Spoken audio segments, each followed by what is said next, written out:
in the 21st century. That is sometime shows that exactly we have not started thinking in a futuristic manner. I'll You may check, and then some of the vice chancellors and director may check that whether they have been developing learning space or they are administering the universities as whatever has come to his hand and whatever is there. They talk about the constraint. So our future ready campus, a 21st century higher education institute, is not defined by size of its library, but by the power of the computational and digital resources, adaptability of its learning spaces, the strength of its governance and infrastructure, and the ability to cultivate uniquely human skills in partnership with the intelligent machines. To get to that, we'll have to do. So there are many points we can deliberate over there, how our this dynamically changing demands of the society and time, that how the quality of the outcome will be coming, relocations of changing storage, a lot of issues like this. These are some of the slides about some 4 or 5 years ago. I was talking about that how we should manage our purchasing, our operations, our logistics, our resource management, how exactly we need to do that mind mapping or concept mapping for infrastructure team, how they will have to work. That is how the procurement request, purchase request, how it will go, how the vendors and all these things to be digitalized and asset to be managed. These are some of the things we studied sometime, but that asset management with planning, management, acquiring asset, all these things to introduce in our, to keep the efficiency of operation and the control of assets, to procure assets that meets demands, to use assets in a worthwhile manner, and assign responsibilities are very, very important. And our information flow, financial flow, asset flow, demand and supply will have to exactly manage them through our asset management system.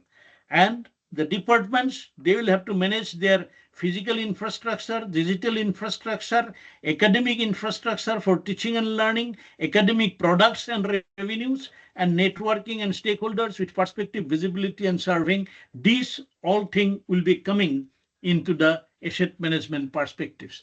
That's the institution's asset management will be having a all pervading things: work, procurement, contracts, facilities, utilities, our maintenance, repair, sequential assets, distributed assets, inventory, all these things come.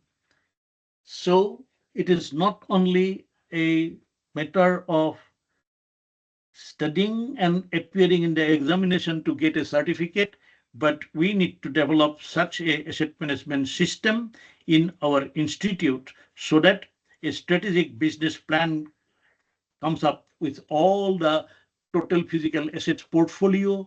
There the all business processes will be interacting with the business policies. So that is the way a professional system within the institute will have to come. And in that, our immersive simulation centers and makerspace where we will be there in our 2030, and our learning space of higher education will become a different things to do. Where our IIM, and I told IIM Ahmedabad has done something, and we can learn from there. A lot of things are there. So thank you very much for listening to it. Any questions? I think I have taken some 10 minutes more, but I'm ready for discussing, please. Any questions?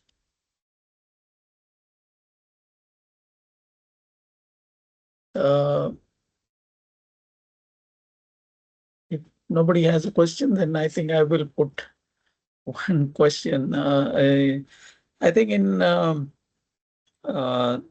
that operational efficiency, there is one word you have used, zero energy performance. What exactly that means? Exactly this. When we do in our equipment maintenance, that is your equipment maintenance as a indicator. And the zero energy means it is not that the machine will be working as the zero, but thing is that without maintenance, if the maintenance is not done proper, then our additional energy incremental is there. That we must make it zero.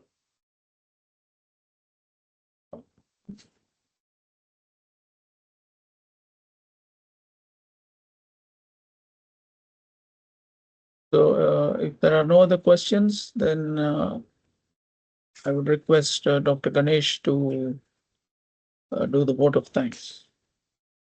Yeah, good afternoon, sir. Am I audible? Yeah, you are. Yeah.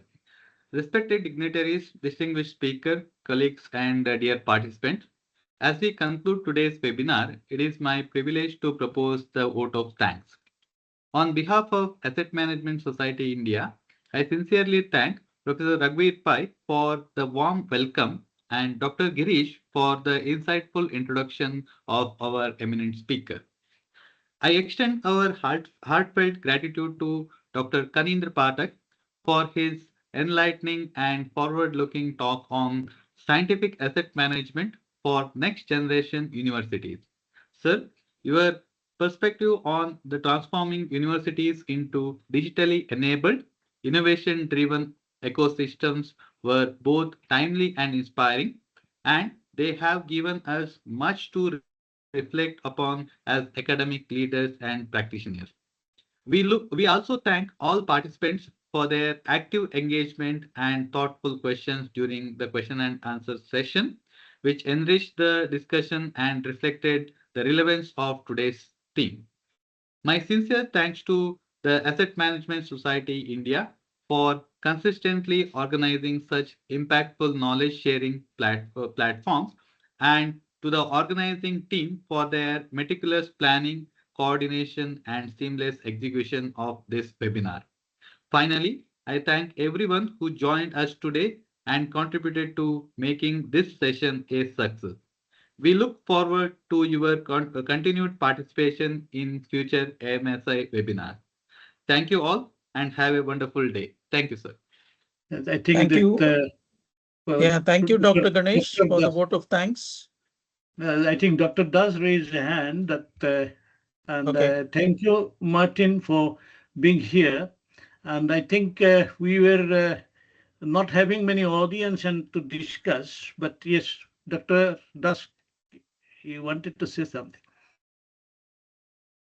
Not No, much. Thank you very much. Just for that one. So it is very nice presentation. Thank you. Is Martin anything he would like to?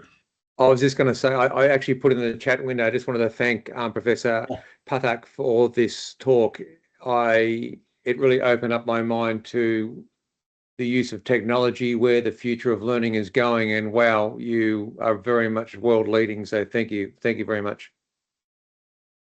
Now, one thing here I would have loved to request, but if there is not many people to come on this type of webinar, but there is our asset management society. We are now equipped to develop a proposal that how this transformation to take place. And as I know that there is not many policies, so now with our all the international colleagues and all that thing who are there in Asset Management Council of Australia and this our AMSI, I feel that we should now reach out to the different premier and other private institutions that we can lead them to help them to develop the AI policy, AI integrated educational policy, and then making a strategic plan for the futuristic infrastructure or the asset management. And for that, I think a draft proposal can be circulated. If somebody comes, we can deliver as whether it is our revenue earning or our service providing, whatever it is. Yeah, thank you, Professor Pathak. That's a good suggestion. But yes, we need to discuss that and see how we can take it forward. Okay, thank you. So thank you. thank you all once again for your valuable presence, and till we meet in the next webinar. Thank you. Thank you. Bye bye. Bye. Bye.